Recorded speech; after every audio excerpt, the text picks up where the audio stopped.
ang reklamo ng mga residente sa Barangay Munting Pulo sa Lipa City dulot ng mga umano'y illegally parked vehicle na buo ng pamunuang barangay ang pagpapatupad ng no parking policy.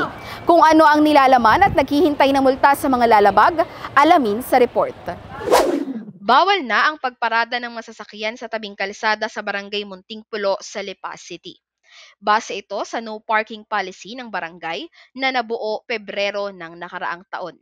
Sa pagdami ng tao na meron ang barangay ngayon, sa pagdami ng sasakyan. One time, nagkaroon kami ng sunog doon sa circumferential road namin dadaan. So hindi nakadaan ng mabilisan ang fire truck. Naiinis ang residenteng si Carlota sa mga pagkakataong wala silang madaanan dahil napuno na ng sasakyan ang gilid ng kalsada. Tulad ko, may tricycle kami.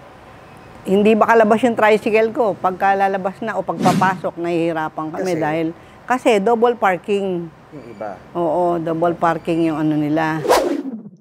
Maninita lang daw muna sa unang paglabag, pero kapag naulit ang pagiging pasaway, may tiket at multang aabot sa 500 piso.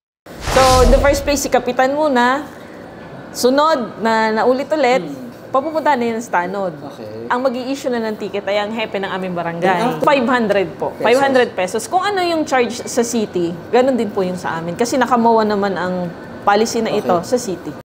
Bantay sarado rin ng CCTV camera ang kalsada para matukoy ang lumalabag sa pulisiya. Sa amin po kasi once na nag 30 minutes ka na at talagang the most pure. Nakita ka na ay tumatagal na, nakikita talaga namin kung delivery siya. Kumbaga, yung kailangan sumunod tayo sa batas. Okay. Para gumanda rin yung takbo ng ating yung komunidad. Okay. Para raw sa garbage collection expenses at programang pambarangay na pupunta ang mga nakokolektang multa. Nais din ng Barangay Munting Pulo na maging ehemplo sila ng iba pang komunidad. Kung may kwento o balita kayong tingin ninyong nagsisilbing gabay, patok at kapupulutan ng aral, pwede yan dito sa CNA Digital Media and Public Affairs.